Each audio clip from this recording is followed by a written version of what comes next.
This conference will now be recorded. All right, good evening, everyone. We will call the meeting to order.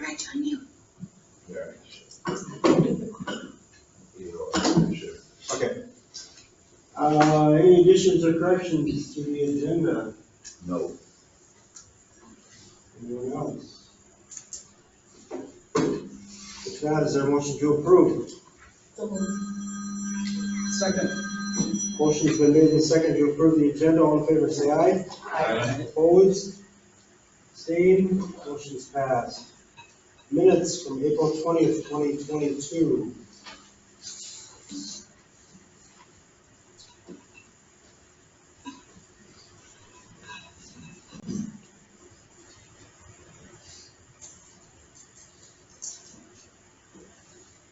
Any comments, questions? Make a motion to approve April 20th. I will second that. Motion's been made and seconded. All in favor, say aye. Aye. Opposed? Abstained? Motion's passed. Monthly financial reports.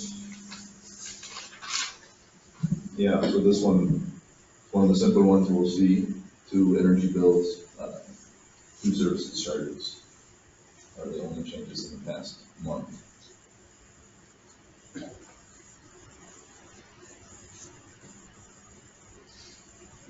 I'll make a motion to approve the financial report. Second. Motion's been made and seconded. All in favor, say aye. Aye. Opposed? Abstained? Motion's passed. All right, moving on. No public hearings, old business. Tranquility Bar request for assistance. And do you want to Yeah. take over? Yep. So, stemming from last month's meeting, we formed a finance subcommittee consisted of Dave, Brian, Kim, James, and myself. We met on April 28th that morning. We had a 27-page packet of their financials and their packet from the Small Business Development Center. And long story short, after that deliberation, the Finance Committee moved to recommend to the EDA a loan from a revolving loan fund of up to $15,000, contingent upon the applicant's ability to secure a primary lender for the difference in meeting expenses. Some of the reasons and justifications was we wanted to help them because of the large need. And historically, we give 10K, 15K we thought was appropriate, contingent upon that primary lender, just because it's at one point it was $250 million. Also, in addition to that, terms of the loan, including things like the interest rate and length of repayment, we would establish after they sent that over. I reached out to both Jen and Brianna after that meeting, and we talked, and we've actually shared emails and conversations each week the past few weeks. Some updates from them are that they are continuing working with Pine Island Bank loan officer and president of Pine Island Bank, I want to say they said, on securing a loan. They're in the process of applying for an SBA 504 loan, and they've been able to extend an EIDL SBA loan. Try to look that one up. It's essentially a COVID loan. I reached out to them. This was an email, so I reached out to them asking for clarification on what extension meant, whether it's they got more years to pay back or they got more money. And it sounds like it might be more money. So they're working on covering the gap. They have some leads, and they're aware of the finance subcommittee's recommendation. Anything else that I missed? A lot of discussion, but feasibility of the project, we talked about that. And we thought feasibility really hinged upon finding that primary lender to fill most of that gap. So.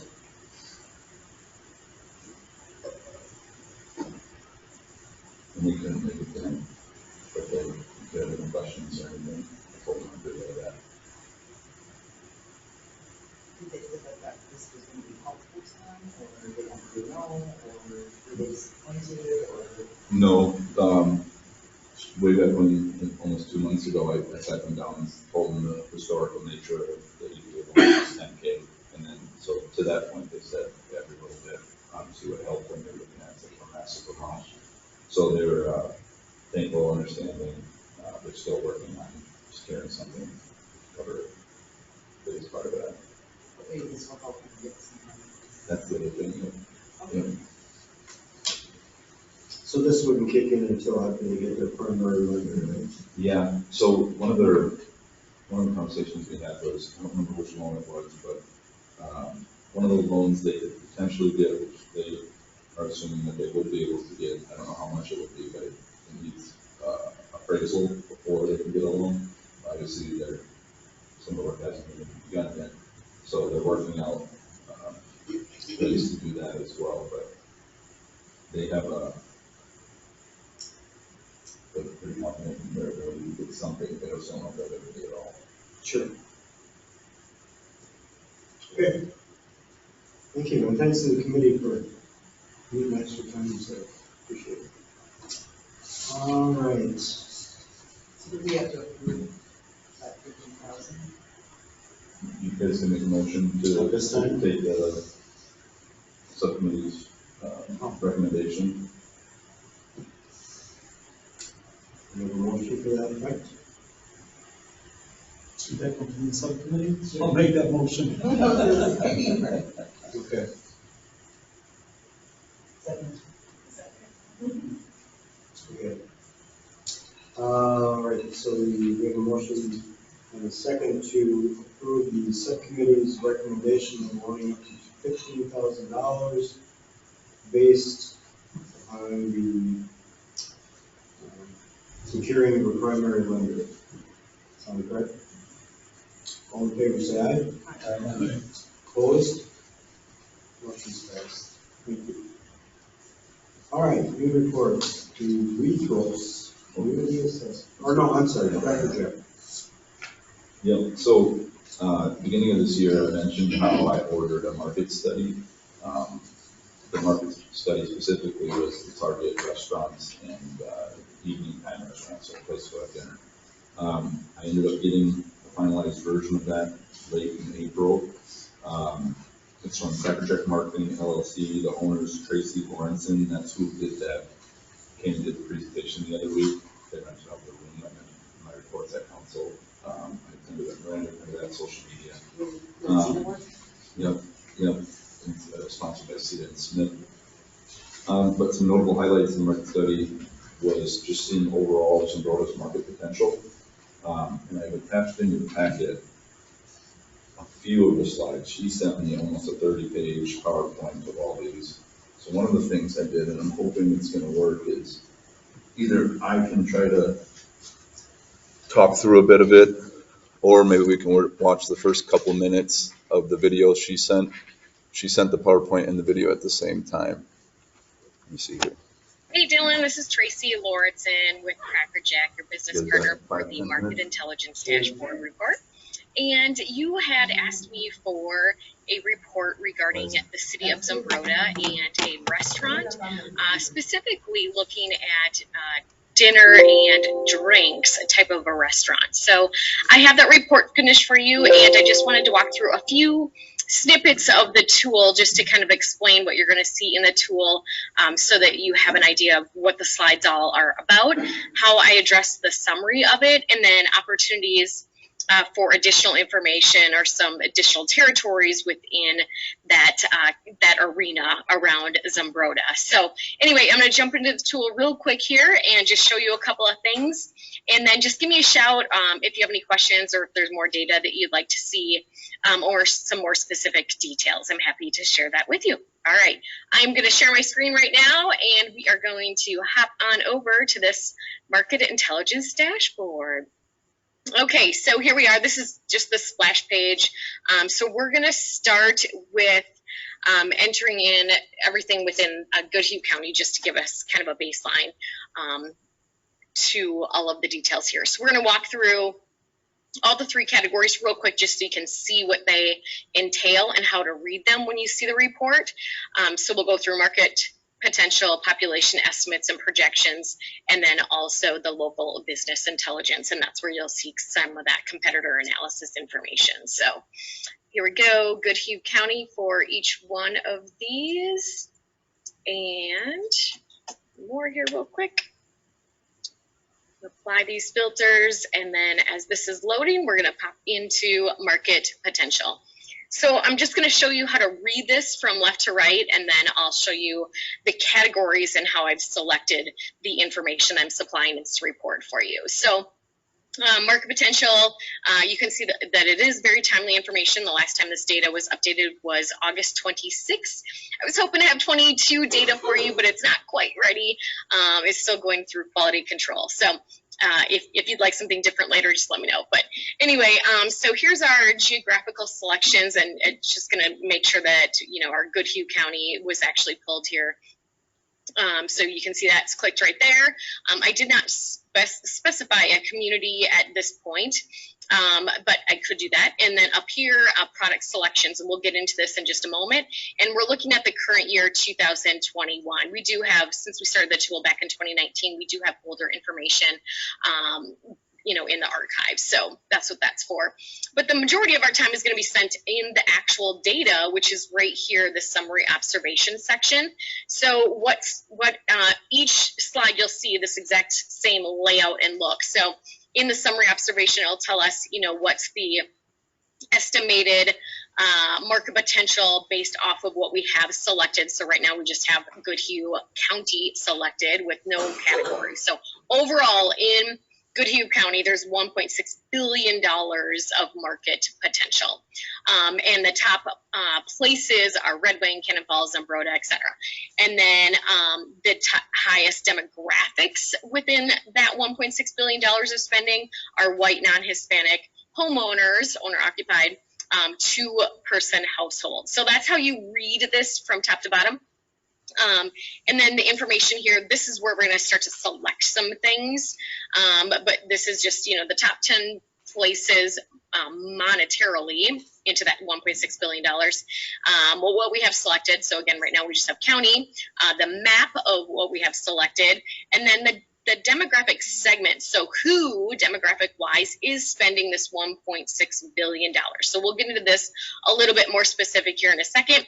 And then over to the right here, I'll show you a better example in just a moment, but is this information just broke down a little bit differently. So age of household as a graph, bar graph, household income size, and household type. Okay, so that's how you read it from top to bottom, but let's get into some of the details that I selected for you in your summary so you know exactly what you're looking at. So I am going to just share with you a few things. So one, I gave you... It's 23 minutes in total. If anybody wants to watch the whole thing from here on out, the first couple minutes she explained what you're seeing, but then after that she'll dive deeper into block groups, specific codes, and overall areas, and target specific industries. So what I did was I pulled these 5 slides because these ones are the ones I care the most about. Starting with total spending data at the top, market potential. If you just look at the block groups, and block groups are from the census block groups. I asked her, one of the things I asked her in one of our meetings was if she could just do like a 10-mile radius around town. I don't care as much about block groups as I do with, you know, something that's 10 miles away, because it excludes Flamingos and things like that, where if you really get a, you know, place to eat at dinner, you think somebody from Flamingo would come over. But anyways, it goes from largest to smallest. Total spending data, there's $210 million in market potential in the 4 block groups. In 55992, there's $156 million. So this is more so Zumbrota proper for total spending data. So then the reasoning behind procuring this market study was the targeted dinner and drinks. It starts again at the 4 block groups, which would be the biggest area, which was just a little bit bigger, so you can see what that was. But you'll see there's 4.5 or 4.5 million dollars in market potential. Then you break it down to Zumbrota, which is 55992, essentially 3.4. And then if you go to just the 2 block groups within Zumbrota, which is most of Zumbrota, as far as the inner city lines, it's $2.6 million in market potential. There was another page that I wanted to add, which was the competition. Obviously, that's what come to mind for dinner church restaurant, things like that.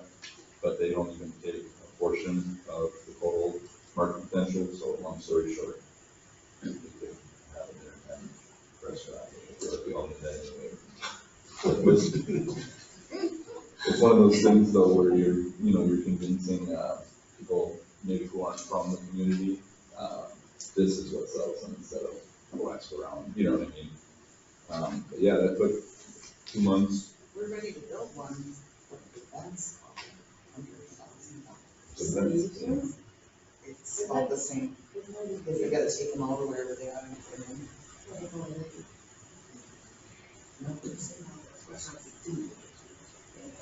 I know that we looked into that, but it's all the same cost, so. Yeah, good luck, that's all I'm saying, because yeah. They just went out, I mean, it's just crazy. The whole project should be. yeah. Just there.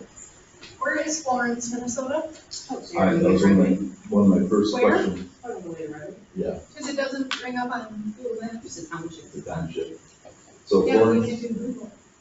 So what's in Florence? That's make and bank? from You know that, where Wacouta is? Nope.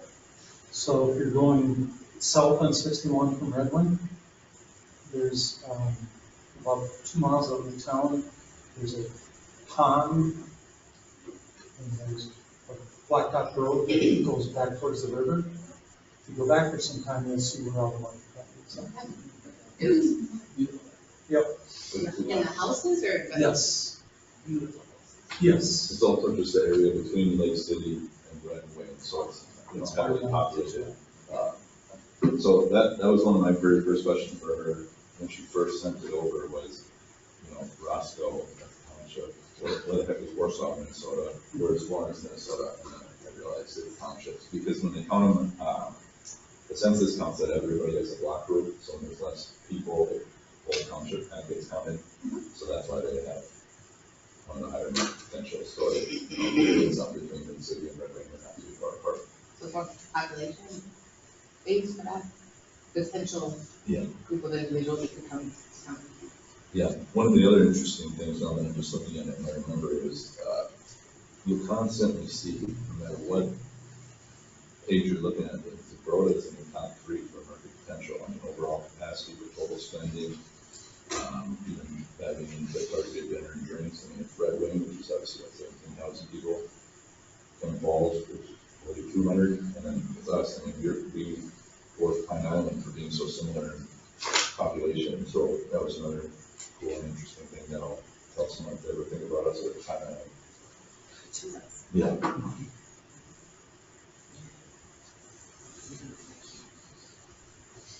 So, I mean, with this information, how do we tell businesses to come, tell restaurants to come to our community? It's one of those things where when I get in contact with them, now I don't have to just tell a story. It's like, I'll shoot you an email. I've used this since I received it a couple weeks ago, just shot over to people via email. It's just, it's a sales tool, marketing tool,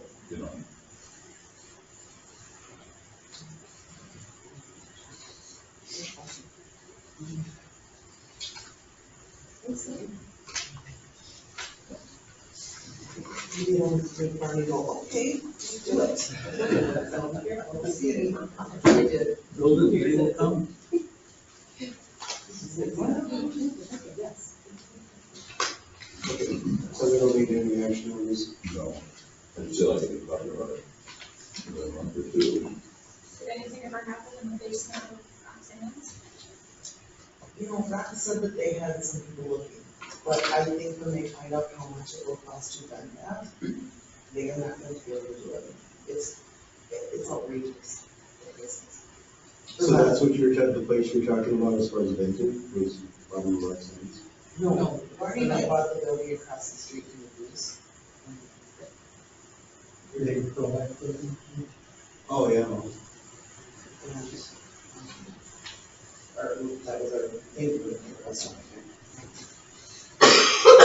It's just gotten so expensive that, I don't know, we're thinking about it, because that's a lot of, we need to sell, pay for that. So when you say venting, you mean just the kitchen area? Kitchen Or vents. it's 100,000 just for the Well, kitchen we did vents? we're gonna do two different things, so, yes, $50,000 per event. The type one grease stove for both of them, or both type one? Probably have to have an install The system. one was more, so it's probably 65,000 for the. Yeah, the touch two, and then that probably goes back. You probably have to have a sprinkler system and an install system. No, But yeah. It didn't include that. no, so it's double. Well, and it's probably the routing too. The routing through the building, like, how to do Yeah, go straight up. But the hood has the install system, though, right? Yes. Yeah, not the whole building sprinkled, but just No, that has. just there, Yeah, yeah. yeah. Fire suppression. Yeah, Yes. That's why it needs to be sold. But and then the fireproofing had gotten, that's why we didn't do it in the other building. The fireproofing had gotten really expensive before COVID, now after, it's just outrageous. These others. The other one, they've got an architect, and I think the plans are done, and last I heard they were starting to post things up, so. That's what we did too. I wrote down your 50K per event is next time they. Well, it'll depend on what they get, but Yeah. between 50 and 65. Yeah. We looked into buying one in Louis and it was nearly as much, so. Yeah, I mean, that's gonna be. Yeah. Because we have a chef and everything, we're set to go. I was gonna say, speaking with the interested restaurant in the bottom of Rock Sands, their biggest thing on was the kitchen. So, going slate down there, see if I can install everything. Well, the vending for that, I can't imagine. What was They're gonna go directly out the, that? Right, but the fire, they have to fireproof that. block wall, Not in the city. not in seal, but That's where it gets I expensive. think the kitchen was gonna go right over that. But yeah, no, They have there's a the round. double sheet rocket and there's something else. It's really expensive. Yeah, and there's other insulating materials they can use to, there's all kinds of methods. But anyway, when we were gonna do a bit of this, it was just not possible. You can throw a couple of charcoal grills on the end. I saw them. Blackstone Brown grills. Junction, hold up the smoker, and, nice, let's see what we're gonna have for lunch today. Yeah. But anyway, this information is really great. Yeah, I just wish the metal prices would go down. if the demand's there. Okay, thank you. The AM. So it's going up. Whenever you get home, I guess. I'll make it quick. All right, thank you. Yeah, these things, that's free throws. We have two sweets away from the cars. So earlier this year, I applied on behalf of the city for a program from Refos, which is a nonprofit community assessment organization, to have them come to town and assess us, especially our downtown. Late April, I was notified that we weren't awarded one of the top three slots for the alternative community, is how they worded it, which means we're the fourth, so if somebody were to drop out, we would be awarded with this great assessment. Refos, I wrote it here, that they work towards the preservation of historic building sites and communities, and they're nationwide. So I thought it was one of those things where it's free, why not? I took a big inventory, sent a bunch of data, and I'm gonna apply to it next year. If we can ever see, how we compare to other rural cities, then why not? But there's enough data there that you might not have known. We almost got some.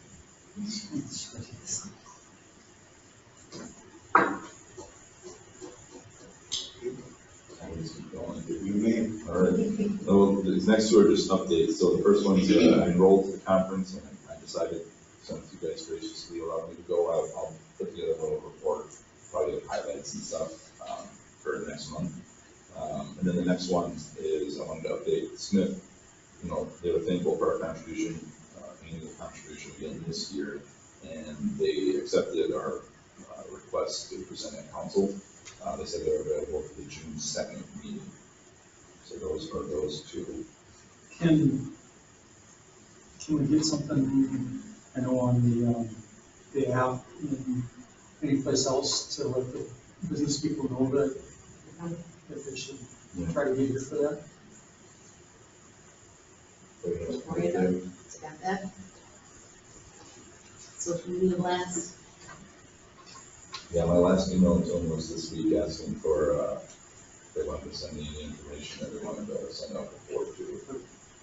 So if I get that, I can, so I don't know what it will be, but probably just the presentation. Okay, so the next one, there's a new business in town, Busy Baby. It was founded in Orinoco 3 years ago. Are you familiar? Yeah. So they recently just purchased the property formerly owned by Obey on Main Street, your neighbor now. You got Busy Baby close by. But we met with the owner, Beth, in the beginning of last month, and her developer, aided them in clearing up some things to acquire the property and talk about potential for future development. And the reasoning for future development, the possibility of that is because they, I wrote it down here, they surpassed 1 million in sales in 2020 and 4 million in 2021. So Busy Baby, what it is rubber mats, heating toys, pacifiers. They were on Shark Tank. They received an offer from one of the sharks. Yeah, but she denied it. She denied it, yeah. She's smart. Yeah, and then you could It see. wasn't good enough. She, It was true. she was trying to read some blog, and I spoke with the developer who knows her pretty well too. The 4 million in sales in 2021 was from that episode there too. So obviously with the publicity. But long story short, we have another business in town. It's packaging and distribution, so it's not going to be retail. It's not people necessarily walk in there. But I did reach out asking if once they get set up shop, we tour the place. They said sure. Obviously not yet. They just bought it a couple weeks ago. Closed, I should say. But if I get more details on that, if anybody's interested, I'll look too. But speaking of, before I forget, or actually, I can say it in one of the next ones, we're going to have a tour for the apartment building coming up here. We don't know when, but anybody's interested in seeing that before it's completed too. So Wogan doesn't own that building up on the ninth anymore? Property, sold the property. Yep, and I heard he's leasing the units already, the garage space. He's still leasing part of it. But the Greenstead is still up there? Yeah, and the big building is still what it was. Yeah. Just you wanted the whole property. Yeah, where this business is that newer building in the back, by the water reservoir. That's where they're going to store their inventory. But one of the things she said was that she is currently storing inventory in her garage, French garages, and Van's garages, so it's nice to get a big building. Are they actually manufacturing there? That's just storage. Just storage. Or, yeah, Just like a distribution center. Yeah, packaging and distribution. So this was never rezoned residential. It is currently residential / mixed use / non-conforming. it's non-conforming in a lot of ways. So how can it be all those things? Right, that's my question too. Because it was How forced. can you have that many businesses in right smack in the middle of a residential area? Because it was in the township when it went in. Yeah, but We had no it's, control. you can't rezone it? Or was it when it was annexed, it's not zoned according to what it should be? No, it's annexed in as non-conforming. So it was annexed in, as what it was supposed to be, R1, and that's what they come in as. But it's non-conforming because it was all existing. And they had open permits for projects. It was very. Why was it allowed? We annexed in. We forced it next to, We didn't have a choice, yeah. because they kept doing development, and they're trying to do more, so. Was over the only control. Yeah, we. We're not doing a very good job of controlling it. What, not what else could be We- there? Yeah, we couldn't control it. What it is currently is what it was when they brought it in. Decided that's not that change that. So what if this woman decides all of a sudden she's gonna start manufacturing? She didn't have to, Any But the variance any originally- change kicks in probably a PUD to bring all that into compliance with. with some zoning. Say that So again. why wasn't that kicked in with the new owner? Because you're not using it differently than what it was. Yeah. If they make any changes, with manufacturing or anything like that, then other than what was permitted when the county issued the permits for these buildings in the township, then it kicks in, then we're in, then we can make changes, we can force them to do, what they would have to do is do a PUD to legalize all those things within within an area. They have to, I plan to do that, they have to tell us everything that's gonna be done now and going forward. Has she already bought it? Yep. Does she know that? Do you all know that? Okay. Yep, there's 3 apartments upstairs in that, actually, there's only 2. And there's a third one that needs to be permitted. Once that happens, then that kicks in the whole process. And if they want to develop along 9th Street, which we're hoping that they do, that's why we're pretty happy about the sale. And she's got all another developer right there with her that is interested in developing something along 9th Street. Will we also maybe be able to access our water tower? Yes. She's workable. Yes, we will definitely work on that. That's a bonus. We've been working on it for a long time. Yeah. Yay.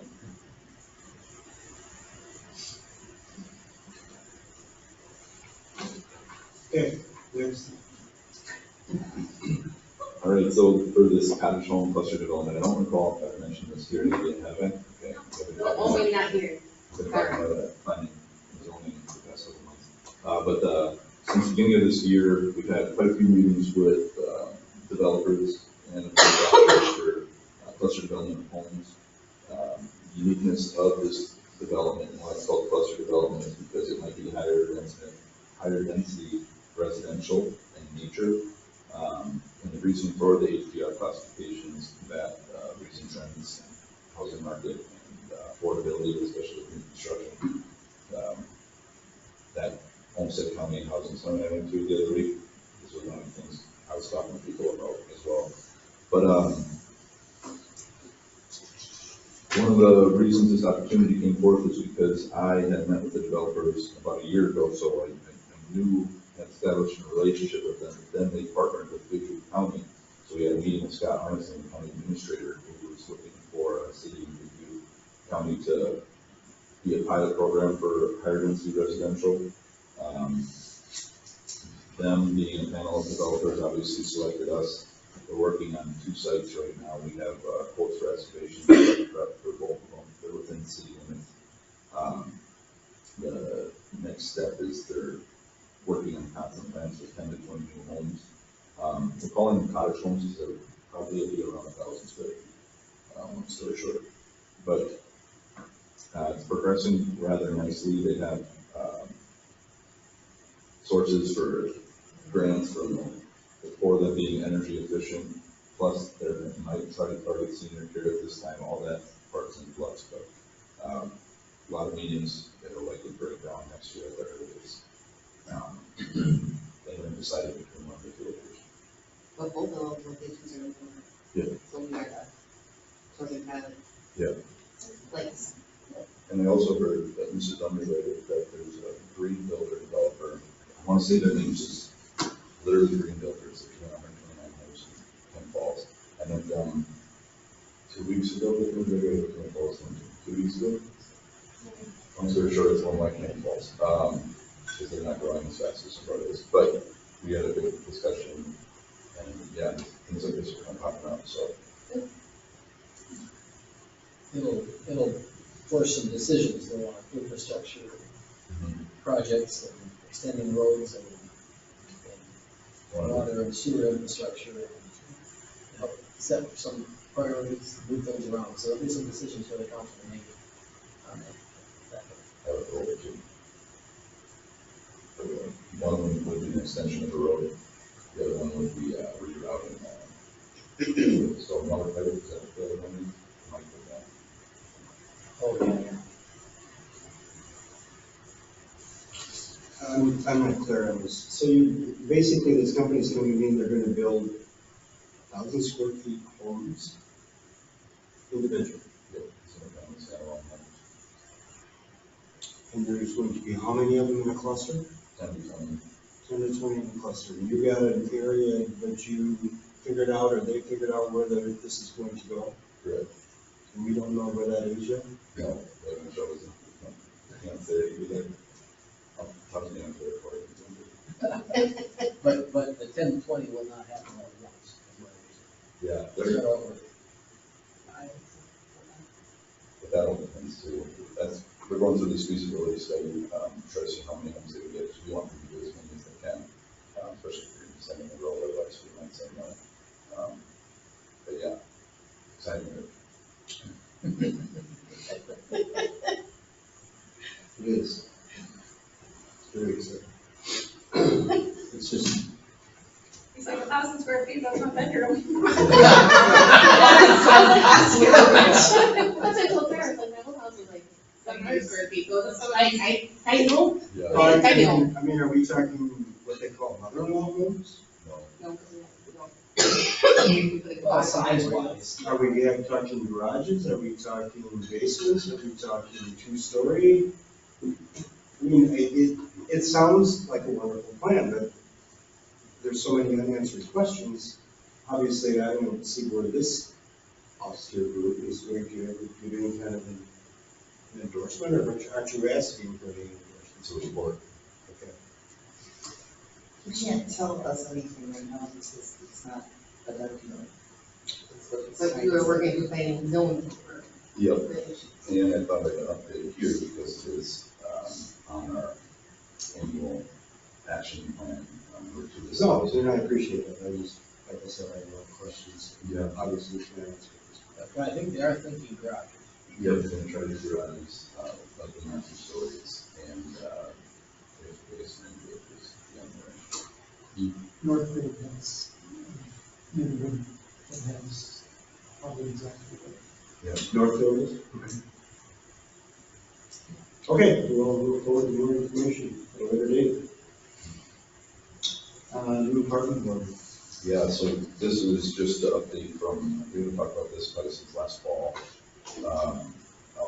All last year and this year, I've been working with Kelly Barton to, at first, try to convince them of the second one, and then they wanted to test the waters of the first one. Since that's gone well on their end so much so, we've been looking for a second location. We had a purchase agreement for a property in Common Pelford that was supposed to close on September 1st of last year. Since then, we've been looking for a second site, so the update on this one report is that they've locked in on a site. They're currently reaching out to the property owner, so I'm not the property owner too, so I can report that. Don't see why not necessarily. But the exciting news would be, it would be a second apartment building, obviously, probably wouldn't break ground or anything for some time, but that's the update there. I spoke with Andy this week about it as well, Andy Barton from Kelly Barton. So is the appeal of another apartment building just as great, even though it won't have the proximity to the downtown? Yes, because of man. Okay. We're down units in housing, carried by the down the street, they're trying to do so much hiring. Yeah, housing's a problem, just like childcare's a problem, because of the impacts the workforce development. Most greater Minnesota cities in our area, but I'll just speak for some, we're down on housing that will take anything. That's why these homes keep getting built, but we're trying to focus on. Do we have any idea with this, when this apartment building, This one? is finished, and when these tenants move in, how that will open up any houses? Are they primarily Zimmerman residents moving out of a current home, or is it people moving into our area? It's, what they said was it's a mix, so it's about half and half, so I took it from the conversation. It is a lot of residents, downsizing, let's call it, and then there is a lot of residents, relatives and stuff moving into town, so I heard as well. So it'll be a mix of both, but they have a wait list longer than the number of units in that building, so that was kind of one of the things that got them believing some of the stories that we have here, but I have a market study for that one too. Well, I think the interesting thing about that is because you go to their, I would say maybe their first one going to the pool. Yeah. Yeah, so you, they built these townhouses right below the state apartment building, now, townhouses in Red Hook. Again, they have a waiting list for those, and it's very. There's one of those in the next I did two. second one. We were there. We're having, Built my house there. Maybe the Meyer Hopper, mansion, the rec center, so you can play pickleball all year long. Until years old. He's waiting at least 30 years. Can we move on? yeah. There's another fun one. We just, it was at this week, received word, about a potential space for a daycare center. And the reason I'm bringing this up is because there's, multiple, collaborators with this. The school wants to partner with the city, which would likely be the BDA, on, opening up a daycare center in a 5,000 square foot location. That's also hush hush right now, the city could say. But, I've been looking the past week or so, looking into First Children's Finance Unity for grants. I found a real good one that qualifies from First Children's Finance. I've sent out a request to meet with them to talk more about it. They also offer technical assistance on when you're remodeling. What I understand of daycare centers is the rooms have to be X amount of feet wide, and they can't be smaller than this. And licensing, you're gonna help with all that. So there's a go back to that action plan the other day. Child care is number one, and housing is number two, and there's some things moving towards each of them. I also sent a request to Goodhue County, the first time over the licensors, but also is inquired into their building for a waiver program to see if this qualifies. Thank you, hope so. I also, another study for you, Health and Human Services Department, just to quantify that child care demand. What is the current size of the daycare building? After remodel? Yeah, It's like, does that equate? Is that, 5,000 square feet is like, Yeah, No. with the remodeling, they will be all on the school site. No, that's how big it is. How big is it? Big. Right, I don't, Yeah. yeah, to compare this out. What's a 5,000 square foot building? 35. Well, how big is the public works building? There's It's gonna be- 6 classrooms in the. This is 6 classrooms in the office. Well, I really get that one, or, Anyway, yeah, why not? It's I don't still, want anybody to steal it out from underneath us.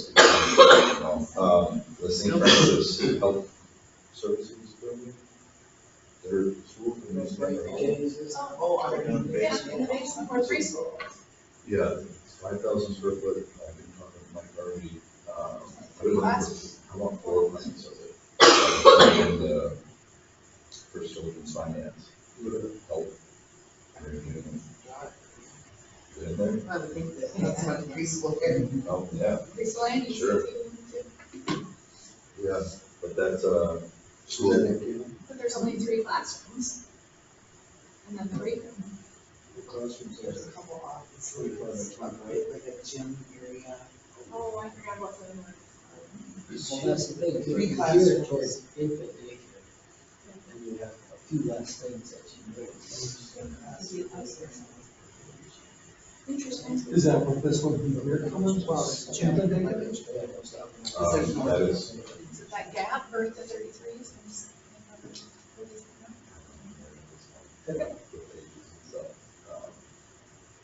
Mike Harvey, there's someone at CMS called Jen, works in community education, she's going to reach out. I'm trying to remember. her Jen name. Ullman, I don't know. I worked there for Oh. 8 years, yes, it's Jen. 8 or 9 Jen, years. community education's in St. Louis. So the school is behind this particular? Yep. Okay. Yeah, Mike and I sat for a long time when they talked about all kinds of things, and this is one of them. And then he called back a week later and said, hey, remember we talked about that teacher thing? Are they, is that area empty now, or is the school, oh, the school's not? District office is moved now. What is it? District office is moved. And They're moving They're building. They're moving There's on. a behind that, so the kitchen is down there, and then there's, behind that is a he has. Okay, Like someone leases from them, then yeah. the residents take advantage of it. It's always empty, so we use it. Yeah. I don't know how they're still there. There's no one, never anyone.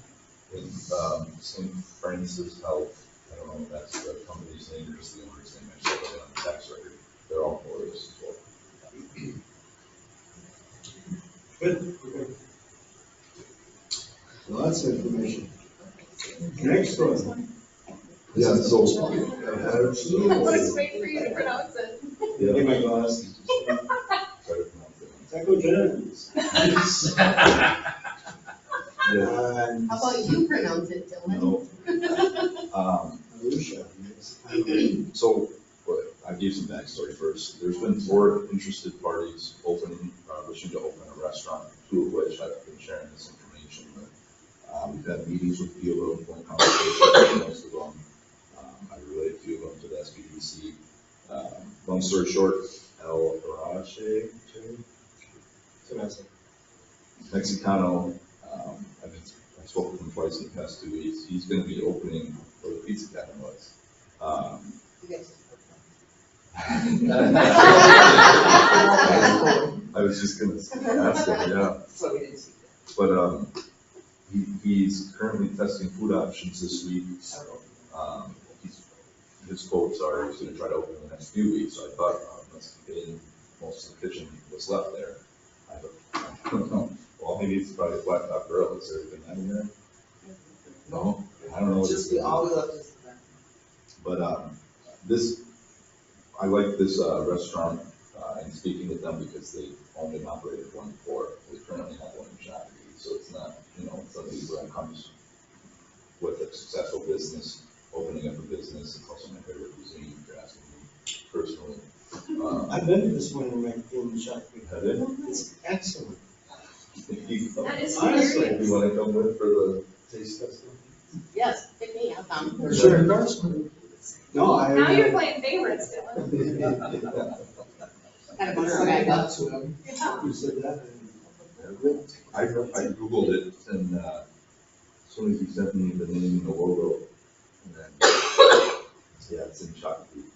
I'm sure that, I made it possible to say. Yeah. So that's another fun one.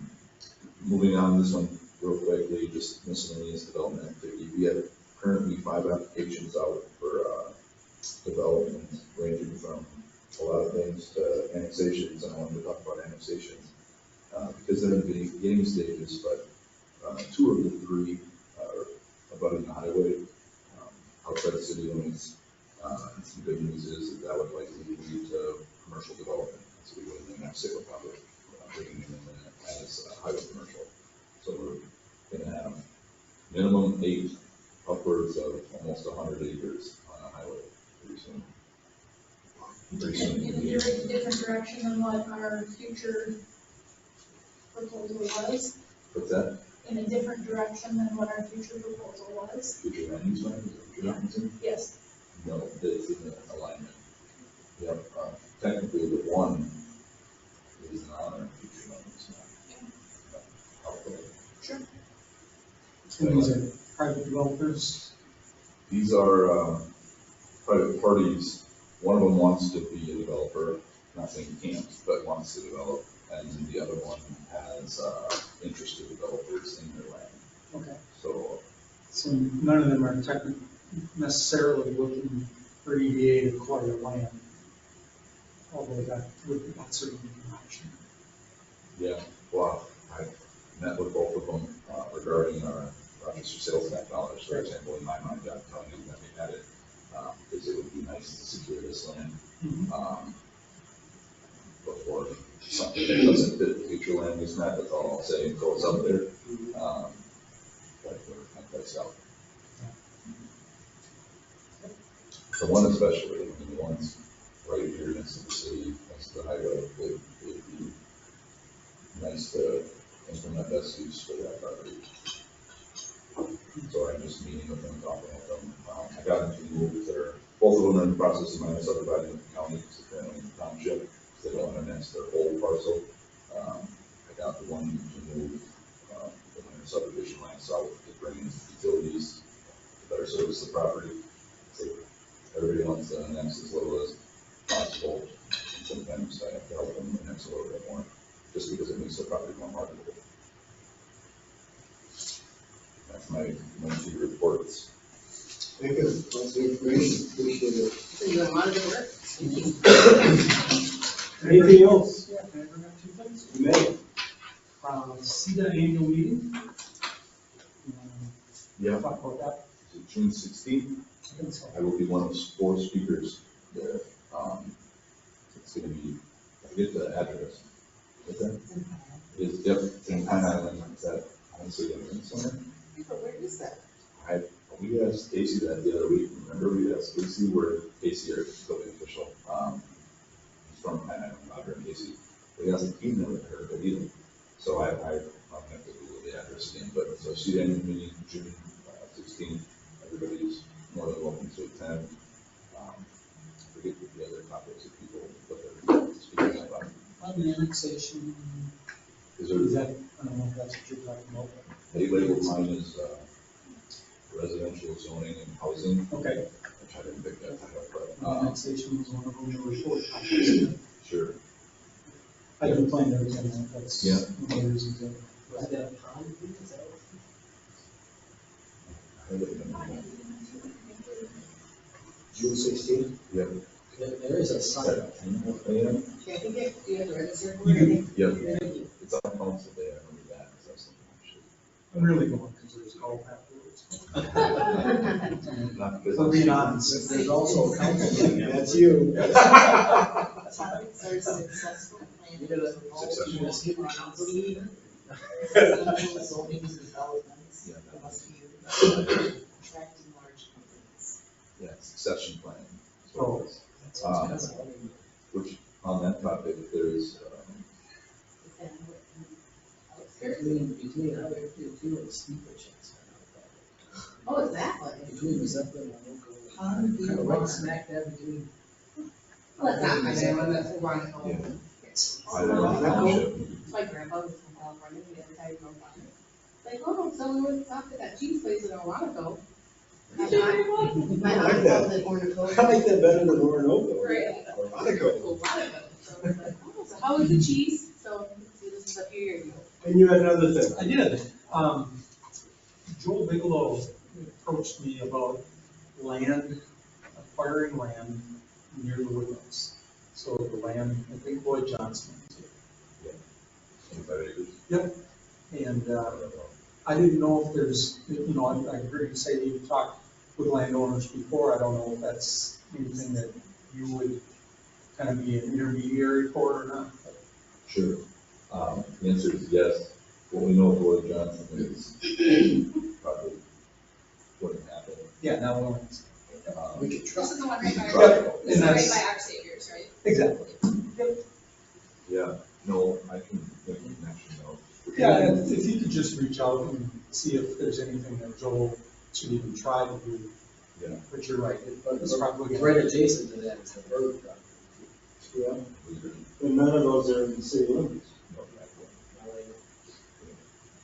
Where, Jason? So, It's not all. To the south. It's not all, No. oh, okay. About half. Lloyd's is right behind my house. Is that cornfield there? Yep.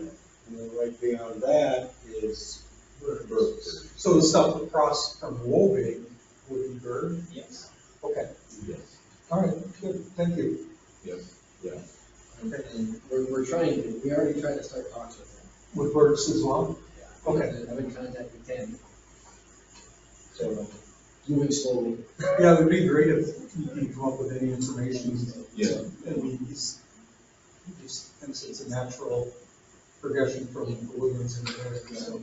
I'm in agreement, we would actually like that, so we did a plan for the area, called the Christ Lutheran School Development. We need to fix some roads, we need to fix roads, we need money, and we need money, we need homes built there. It's very, very timely, because we just had that conversation, we've got a committee looking at the Christ Lutheran, and we're talking about the corner and the roads, and that was our discussion, we're very, development.